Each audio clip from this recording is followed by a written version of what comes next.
Last Manjummel boys വരെ ഉള്ളതിൽ ഇപ്പം നമ്മൾ ആ സിനിമ കാണാൻ എന്തുകൊണ്ട് ആ സിനിമ സക്സസ്ഫുൾ ആവുന്നു? മനിതർ ഉണർന്നു കൊള്ള ഇത് മനിത കാതൽ അല്ല, അതെയും താണ്ടി പുനിതമാനത്.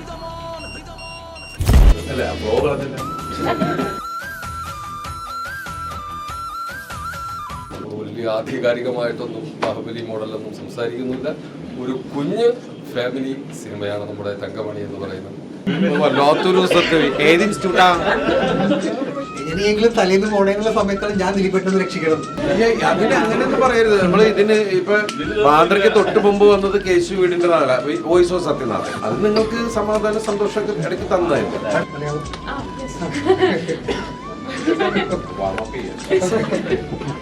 രാവിലെ നിങ്ങളിങ്ങനെ പറയരുത്, എല്ലാ പടത്തിലും തന്നെ ഓടിക്കും. അങ്ങനെ ഓടുന്ന സിനിമയല്ല, ഓടുന്ന സിനിമയാണെന്നൊക്കെ പറഞ്ഞിട്ട് 1986 തങ്കമണി സംഭവം കേരള സമൂഹത്തെ ഞെട്ടിച്ച ഒരു സംഭവം തന്നെയാണ്. ആ സമയത്ത് നമ്മളൊക്കെ കോളേജ് പഠിക്കുന്ന കാലമാണ്. അപ്പോൾ അതുകൊണ്ട് പത്രങ്ങളിലൂടെ വാർത്തകളിലൂടെ മാത്രമേ തങ്കമണിയെന്ന് അറിഞ്ഞിരുന്നുള്ളൂ. പക്ഷേ ഈ സിനിമയുടെ കഥാചർച്ചയും ഈ സിനിമയിലേക്ക് എത്തിയപ്പോഴാണ് തങ്കമണി എന്ന ഗ്രാമത്തിൻ്റെ വേദന കൂടുതൽ ആഴത്തിൽ മനസ്സിലായത്. ഇതൊരു റിയൽ ഇൻസിഡൻറ്റിനെ ബേസ് ചെയ്തുണ്ടാക്കിയ ഈ സിനിമ ഫിക്ഷൻ കൂടി മിക്സ് ചെയ്തിട്ടുള്ളൊരു സിനിമ തന്നെയാണ്. ഇതിൽ വളരെ എനിക്ക് പ്രത്യേകം അറിയാം, എന്നോടുള്ള ഇഷ്ടം കൊണ്ട് തന്നെയാണ് അജ്മൽ ഈ സിനിമയിൽ വന്ന് ഒരു പ്രധാന കഥാപാത്രത്തെ ചെയ്തിരിക്കുന്നത്. അങ്ങനെ തന്നെ ആയിരിക്കും. അല്ല, പൈസക്കല്ല, പൈസ വാങ്ങാനല്ല, ശമ്പളം വാങ്ങാനല്ല. പൈസ ഒന്നും മൈൻഡ് ചെയ്യുന്നില്ല. വല്ലതുണ്ടോ എന്ന് ചോദിച്ചിട്ട് അല്ല, പറഞ്ഞു തീർന്നില്ല. എനിക്ക് കിട്ടിയ ചാൻസ് മിസ് ചെയ്യാൻ അല്ല, ഫ്ലോ കളഞ്ഞില്ല. അപ്പോൾ അജ്മൽ ശരിക്കും പറഞ്ഞിട്ടുണ്ടെങ്കിൽ 2 കൺട്രീസിലാണ് ഞങ്ങൾ ഒരുമിച്ച് അഭിനയിച്ചത്.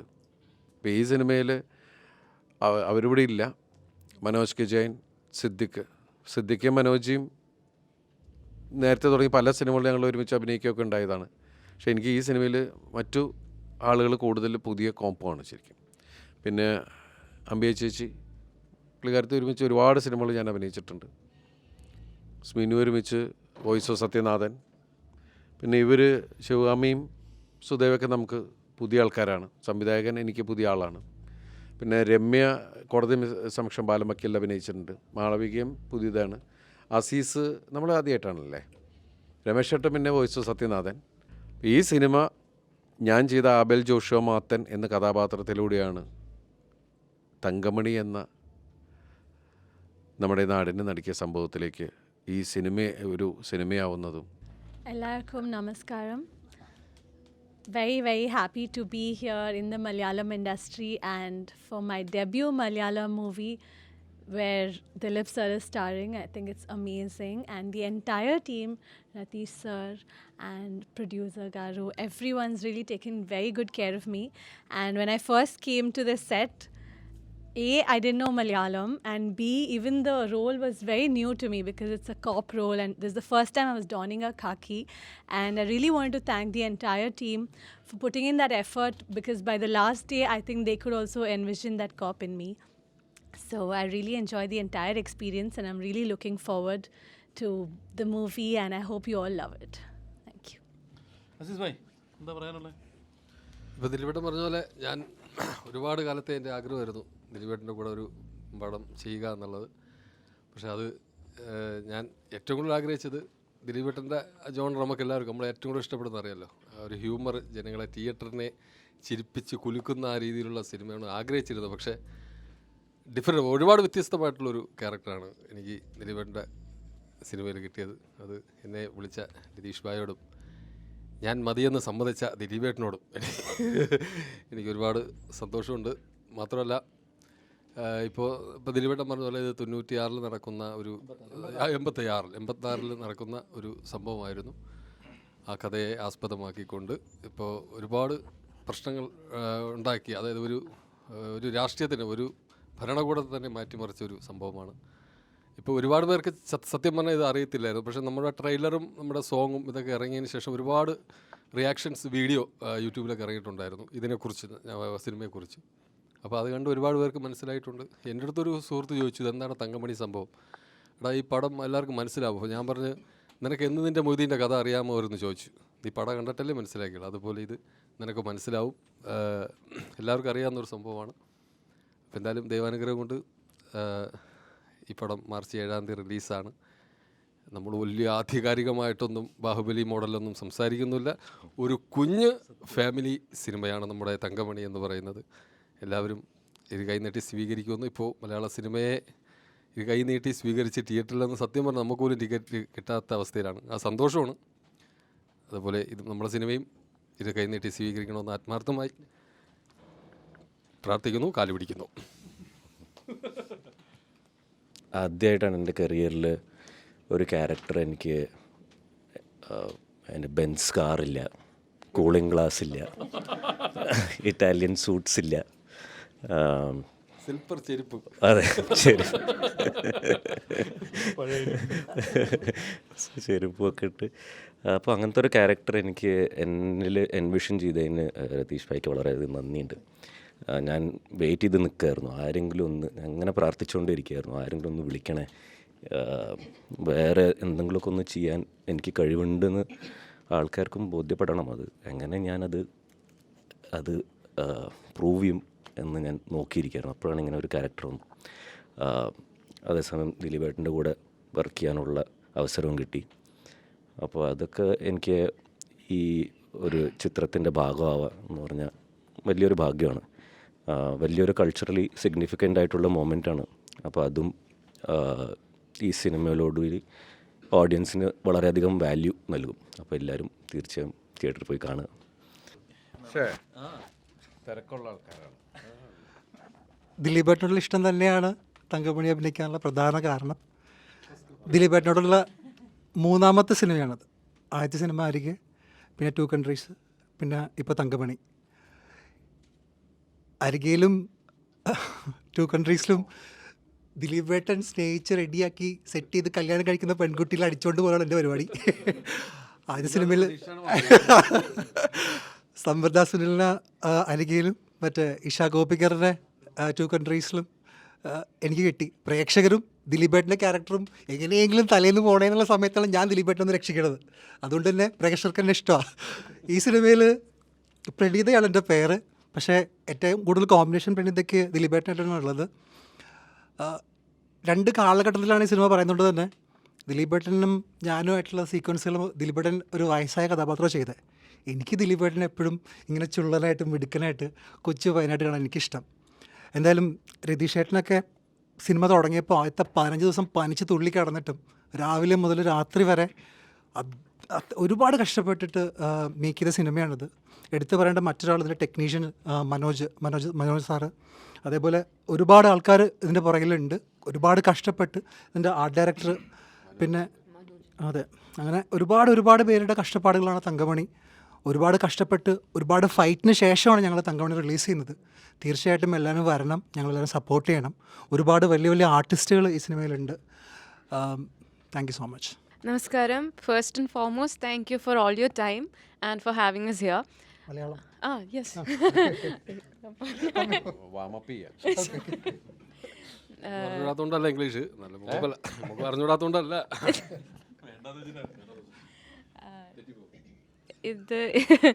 ഇതെൻ്റെ 4ാമത്തെ ഫിലിമാണ്.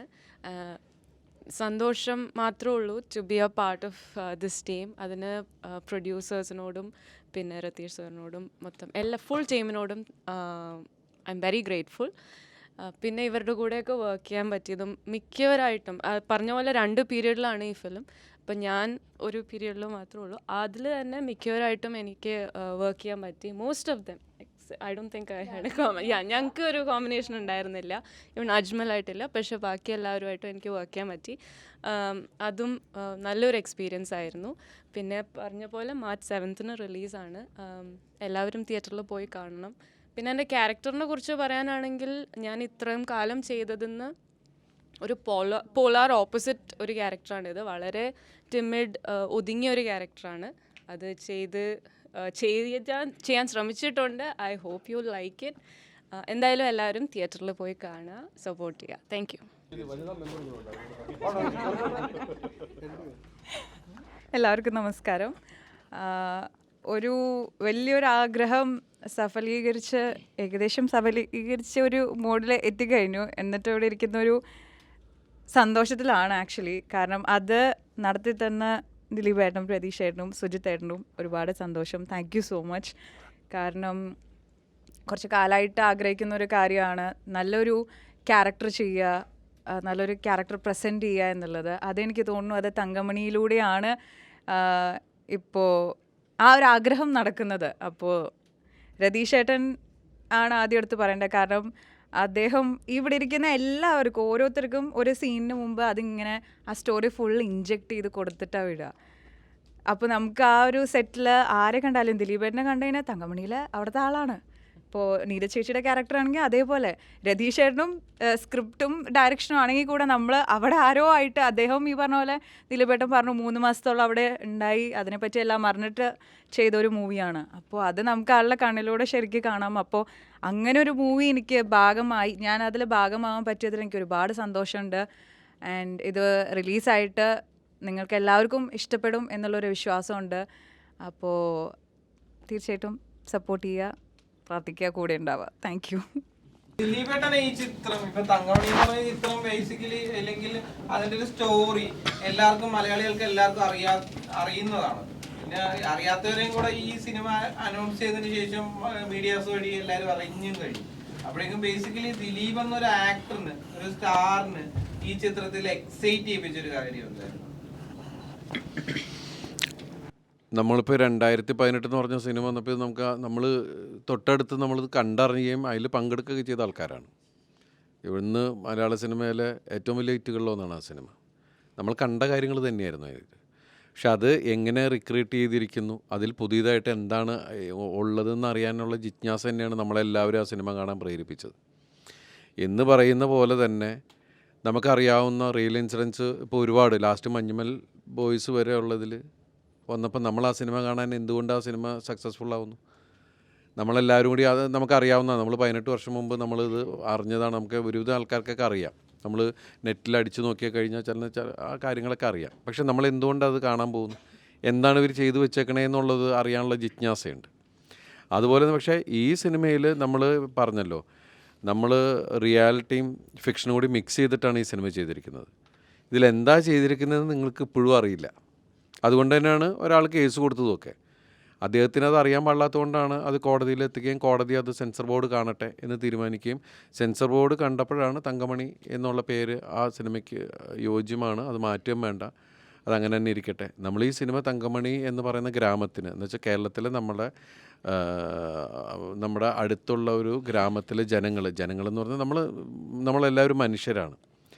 ആ സ്ഥലത്ത് വന്ന ഒരു സങ്കടം അത് നമ്മൾ ലോകത്തിൻ്റെ മുമ്പിലേക്ക് എടുത്തുയർത്തുകയും നമ്മൾ ഈ സിനിമ ആ ഗ്രാമത്തിന് ഡെഡിക്കേറ്റ് ചെയ്യുന്ന ഒരു സിനിമ തന്നെയാണ് ശരിക്കും പറഞ്ഞാൽ. അപ്പോൾ ഈ സിനിമയിൽ നമ്മൾ പുതിയതായിട്ട് എന്തൊക്കെ ചെയ്തിട്ടുണ്ട്, അല്ലെങ്കിൽ അന്നും കാണാതെ കിടന്ന എന്തൊക്കെ സാധനങ്ങൾ നമ്മൾ പൊക്കിക്കൊണ്ടുവരാൻ ശ്രമിച്ചിട്ടുണ്ട് എന്നുള്ള കാര്യങ്ങൾ, എന്താണ് അവിടെ നടന്നത്, ആര് കാരണമാണ്, എന്താണ്, അങ്ങനെ കുറേ കാര്യങ്ങളുണ്ട്. അപ്പോൾ അത് മൊത്തം കാര്യങ്ങൾ എന്തായാലും നിങ്ങൾ അടിക്കുന്ന ഗൂഗിളിൽ ഉണ്ടാവില്ല. നമ്മുടെ ഈ സിനിമയിൽ എങ്ങനെയാണ് പ്രവർത്തിച്ചേക്കണത്, അല്ലെങ്കിൽ ഇതിൻ്റെ സംവിധായകൻ എന്താണ് എഴുതി വെച്ചിരിക്കുന്നത്, എന്താണ് ചിത്രീകരിച്ചിരിക്കുന്നത് നിങ്ങൾക്ക് ഒരിക്കലും അറിയില്ല. അപ്പോൾ ആ ജിജ്ഞാസ എന്ന് പറയുന്ന സാധനം തന്നെയാണ്, അത് മനുഷ്യന് നമുക്ക് എല്ലാവർക്കും ഉള്ളതാണ്. ഏത് സിനിമ വരുമ്പോഴും ഈ സിനിമയിൽ എന്താണ് നമുക്കറിയാവുന്ന കാര്യങ്ങൾ തന്നെയാണെങ്കിൽ നമ്മൾ അതിൻ്റെ പുറകെ പോകുന്നുണ്ട്. ശരിയല്ലേ? അപ്പോൾ ആ ഒരു പ്രതീക്ഷ. അപ്പോൾ നമ്മൾ ഈ സിനിമ ഭയങ്കര അങ്ങനെയാണ് ഇങ്ങനെയാണെന്നൊന്നും ഒരു അവകാശവാദങ്ങളും നമ്മൾ പറയുന്നില്ല. നിങ്ങൾ കാണുക, ഇത് നമ്മൾ ഉണ്ടായ സംഭവമാണ്. പക്ഷെ അതിൽ കുറച്ച് കാര്യങ്ങൾ നമ്മൾ ആഡഡ് ആണ്. അപ്പോൾ അത് നിങ്ങൾ കാണുക, അതേ നമ്മൾ പറയുന്നുള്ളൂ. ദിലീപേട്ടൻ ഓടുന്ന സിനിമകളൊക്കെ തിയേറ്ററിൽ നന്നായിട്ട് ഓടാറുണ്ട്. ഇപ്പൊ ക്രേസി ഗോപാലനിൽ ഓടുന്നു, സ്പീഡിൽ ഓടുന്നു, തിളക്കത്തിൽ അപ്പൊ ഇതിന് ആദ്യം ഷൂട്ട് ചെയ്ത ഒരു ഓട്ടമാണല്ലോ, റബ്ബർ കാട്ടിലുള്ള 200 മീറ്റർ ഓട്ടമാണ്. അപ്പൊ ഈ സ്വയം ഒരു ജഡ്ജ്മെന്റില് ഈ പടത്തിന് ഓടാനുള്ളതുണ്ട്, അങ്ങനെ ഒരു ഡിസ്കഷൻ ഉണ്ടായിരുന്നു. അല്ല, ഒരു സിനിമയ്ക്ക് ഞാൻ ഓടിയതുകൊണ്ടൊരു സിനിമ ഓടുന്നു എന്ന് പറയുന്നതിനോട് എനിക്ക് യോജിപ്പില്ല. വല്ലാത്തൊരു റിസർച്ച്. ഏത് ഇൻസ്റ്റിറ്റ്യൂട്ടാ? അതല്ല, അത് ആ കണ്ടന്റ്, ആ സ്റ്റോറി എന്താവശ്യപ്പെടുന്നു എന്നുള്ളതിനെ ബേസ് ചെയ്താണ്. പിന്നെ ഈ കഥയിൽ ചില സ്ഥലത്ത് നിന്ന് നമ്മൾ പറഞ്ഞിട്ട് ഓടേണ്ട അവസ്ഥകളുണ്ട്. അപ്പോൾ ഓടിയില്ലെങ്കിൽ അവിടെ നിന്ന് കഴിഞ്ഞാൽ അടിയുടെ പെരുന്നാളെന്ന് പറയുന്ന പല അവസ്ഥകളിൽ നമ്മൾ ചിലപ്പോൾ ഓടിയെന്നിരിക്കും. പ്രൊഡ്യൂസർ ഓടാതിരിക്കുക, പ്രൊഡ്യൂസർ ഡയറക്ടറെ ഓടിക്കാതിരിക്കുക, ഈ 2 കാര്യങ്ങളാണ്. അല്ലല്ല, ഈ ഇന്റർവ്യൂ കാണുമ്പം ഇനി വരുന്ന പ്രൊഡ്യൂസർമാർ രാവിലെ രാവിലെ തന്നെ നിങ്ങളിങ്ങനെയൊന്നും പറയരുത്. എല്ലാ പടത്തിലും തന്നെ ഇട്ട് ഓടിക്കും. അങ്ങനെ ഇയാൾ ഓടുന്ന സിനിമയല്ല, ഓടുന്ന സിനിമയാണെന്നൊക്കെ പറഞ്ഞിട്ട് അങ്ങനെയൊന്നും പറയരുത്. അത് ആ സിനിമ ആവശ്യപ്പെടുന്ന ഓട്ടോ നമ്മൾ ഓടുന്നുള്ളൂ. ഏത് കഥയും അത് ഭയങ്കര സംഭവം. നമ്മൾ സീരിയസ് ആയിട്ടൊരു സിനിമ ചെയ്തിട്ട് നമുക്ക് എല്ലാവർക്കും വേണ്ടത് മനസ്സമാധാനമാണല്ലോ ബേസിക്കലി മനുഷ്യന്മാർക്ക്. അതെ അതെ അതെ കാണുമ്പോൾ നമുക്ക് കിട്ടിയിരുന്നത് മനസ്സമാധാനം. അതെ അതെ ഈയിടെയായിട്ട് ചെയ്യുന്നൊക്കെ കത്തിക്കുത്ത് വെടിയുണ്ട ബോംബ് അങ്ങനെയൊന്നും പറയരുത്. നമ്മൾ ഇതിന് ഇപ്പൊ ബാന്ദ്രയ്ക്ക് തൊട്ട് മുമ്പ് വന്നത് കേശു വീടിന്റെ വോയിസ് ഓഫ് സത്യനാഥൻ. അത് നിങ്ങൾക്ക് സമാധാനം സന്തോഷമൊക്കെ ഇടയ്ക്ക് തന്നതല്ലേ. അടുത്തത് പവി വരുന്നുണ്ട്. ഇതിന് ഒരു സമാധാനക്കേടുമില്ല, അങ്ങനെയൊന്നുമില്ല. ഹൈപ്പ് കുറവാണെന്ന് എന്നിട്ട് ഇതില് ഒരു മാസ് അങ്ങനത്തെ സിനിമയല്ല ഇത്. ഇത് മനുഷ്യ ജീവിതമായിട്ട് ഏറ്റവും അടുത്ത് ബന്ധമുള്ള, നമുക്കെല്ലാവർക്കും കുടുംബമുള്ളതല്ലേ. അപ്പോൾ കുടുംബമുള്ള എല്ലാവരും കാണേണ്ട ഒരു സിനിമ എന്നുള്ളതാണ് ഇത്. അതാ നേരത്തെ പറഞ്ഞത്, ഏത് നിമിഷത്തിൽ എന്താണ് നമ്മുടെ മുമ്പിലേക്ക് കയറി വരുന്നതെന്ന് പറയാൻ പറ്റില്ല. നമ്മളൊരു രാത്രിയിൽ ഉറങ്ങാൻ കിടക്കുമ്പോൾ നമ്മൾ സ്വപ്നത്തിൽ വിചാരിക്കാത്ത കാര്യങ്ങളാണ് ഒരു രാത്രിയിൽ നടക്കുന്നത്. അപ്പോൾ അത് പല ആൾക്കാരുടെ ജീവിതത്തിലും പല കാര്യങ്ങളും നടക്കുന്നുണ്ട്. അത് പിന്നീട് അങ്ങോട്ട് നമ്മുടെ ജീവിതത്തിൽ തുടർന്ന് നമ്മളെ വേട്ടയാടുന്നു എന്ന് പറയുന്ന ഒരുപാട് വിഷയങ്ങളുണ്ട്. നമ്മൾ മനസ്സാവച്ചറിയാത്ത കാര്യങ്ങളൊക്കെ ആയിരിക്കും. അപ്പോൾ ഇത് എവിടേക്ക് എന്തൊക്കെ എപ്പോഴാണ് വന്നതെന്നൊന്നും പറയാൻ പറ്റില്ല. അതുപോലെ എല്ലാവർക്കും അറിയാവുന്നൊരു ഇൻസിഡൻ്റാണ്. പക്ഷേ ഇത് ഈ തങ്കമണി എന്ന് പറഞ്ഞ സിനിമയുടെ അനൗൺസ്മെൻറ്റും മറ്റുള്ള കാര്യങ്ങളും ചർച്ച വന്നപ്പോഴാണ് പല ആൾക്കാരും അത് പോയി തങ്കമണി എന്താ നോക്കിയത്. അല്ലേ, ശരിയല്ലേ? അങ്ങനെയാണ് നമുക്ക് പൂർണ്ണമായിട്ട്. പക്ഷേ അത് പൂർണ്ണമായിട്ട് എന്താണെന്നുള്ളത് ഈ സിനിമയിലൂടെ നമ്മൾ പറയുന്നുണ്ട്. എപ്പോഴെങ്കിലും ഈ സിനിമ സ്ക്രിപ്റ്റ് കേൾക്കുമ്പോൾ അല്ലെങ്കിൽ ഈ സിനിമ ഷൂട്ടിംഗ് നടന്നുകൊണ്ടിരിക്കുമ്പോൾ എപ്പോഴെങ്കിലും ഒരു തോട്ട് ഉണ്ടായിട്ടുണ്ടോ, ഇത് ഈ സിനിമ റിലീസായതിനു ശേഷം ഇത് എങ്ങനെയെങ്കിലും കോൺട്രവേഴ്സി ആവോ, അങ്ങനെ ഒരു ചിന്ത പോയിട്ടുണ്ടോ? അല്ലേ, നമ്മൾ ടച്ച് ചെയ്തിരിക്കുന്ന കോൺട്രവേഴ്സി സബ്ജക്റ്റിൽ തന്നെയാണ്. കോൺട്രവേഴ്സി അതുകൊണ്ടാണല്ലോ ആദ്യം തന്നെ കേസ് വന്നത്. ഇല്ലെങ്കിൽ പിന്നെ അതൊന്നും വരില്ലല്ലോ. പക്ഷെ കേസ് അവന് വിജയിച്ചെങ്കിൽ തകർന്നു നമ്മൾ. കാരണം പേര് മാറ്റേണ്ടി വന്നു. എൻ്റെ പേരിടേണ്ടി തന്നെ തങ്കച്ചൻ. വളരെ സീരിയസ് ആയിട്ടൊരു ചോദ്യം പോയി. അല്ല, അങ്ങനെ പോണം. അപ്പോൾ നമുക്ക് താഴെ പോകണ്ടേ? നമുക്ക് താഴെ പോകണമെന്നല്ല, നമുക്ക് എന്താണ് ഓഡിയോ റിലീസിന് പോകേണ്ടതെന്നാണ്. 6:30 വെച്ചിരുന്നതാണ്. അപ്പോൾ നിർത്താം നമുക്ക്. അല്ലല്ല, വേറെ എന്തെങ്കിലും ചോദ്യം ഉണ്ടോ? അവരിത്രയും പേര് എല്ലാവരും കൂടി വന്നതല്ലേ. തങ്കമണി വിഷയത്തില് ഈ പറഞ്ഞ വിക്ടിംസ് ഉണ്ടല്ലോ, കുറച്ച് പേരുണ്ടായിരുന്നു. അപ്പൊ അവരെ ആരെങ്കിലും എപ്പോഴെങ്കിലും നേരിട്ട് കണ്ട് സംസാരിക്കാനോ അല്ലെങ്കിൽ സ്ഥലത്ത് നേരിട്ട് പോകാനോ? അല്ല, അത് നേരത്തെ പറഞ്ഞു. എന്നു വെച്ചിട്ടുണ്ടെങ്കിൽ പുള്ളി 3-3.5 വർഷമായിട്ട് ഇത് റിസർച്ച് ചെയ്യുകയും തങ്കമണി പ്രശ്നത്തിൽ അന്നത് അനുഭവിച്ച ആളുകളെ നേരിട്ട് കാണുകയും ഇതിൻ്റെ പേരിൽ തന്നെ ആ നാട് വിട്ടുപോയ ആളുകളുമായിട്ട് സംസാരിക്കുകയും സേനയിൽ റിട്ടയർഡായ ആളുകളായിട്ട് സംസാരിക്കുകയും അന്ന് ഇത് റിപ്പോർട്ട് ചെയ്ത മാധ്യമപ്രവർത്തകരായിട്ട് സംസാരിക്കുകയും അതിൽ എടുത്തു പറയേണ്ട ഒരു മാധ്യമപ്രവർത്തകൻ്റെ വേഷമാണ്. അതേ പേരിന് ചെറിയ വ്യത്യാസങ്ങൾ നടത്തിയിട്ടാണ് സിദ്ദിഖ് വേഷം ചെയ്തിരിക്കുന്നത്. അദ്ദേഹം ഇന്നും ജീവിച്ചിരിപ്പുണ്ട് ഇല്ലേ? അദ്ദേഹം ഇന്ന് ജീവിച്ചിരിപ്പുണ്ട്. അപ്പോൾ അവരുടെയൊക്കെ വാല്യുബിൾ ഇൻഫർമേഷനും കാര്യങ്ങളും വെച്ചിട്ട് തന്നെയാണ് ഈ സിനിമ പ്രൊസീഡ് ചെയ്തിരിക്കുന്നത്. ഞങ്ങൾക്കൊക്കെ ഈ വയസ്സായെന്ന് മനസ്സിലായത് CID മൂസ ഇറങ്ങിയിട്ട് 21 വർഷമായെന്ന് മനസ്സിലായപ്പോഴാണ്. എനിക്ക് വയസ്സായിട്ടില്ല. CID മൂസ 2 എപ്പോൾ വരും? നീ ഇന്നലെ ഇത് തന്നെ ചോദിച്ചാണേ. പുറകെ വരും താമസിയാതെ. ഈ ഓഡിയോ ലോഞ്ച് ഇത് കഴിഞ്ഞോട്ടെ.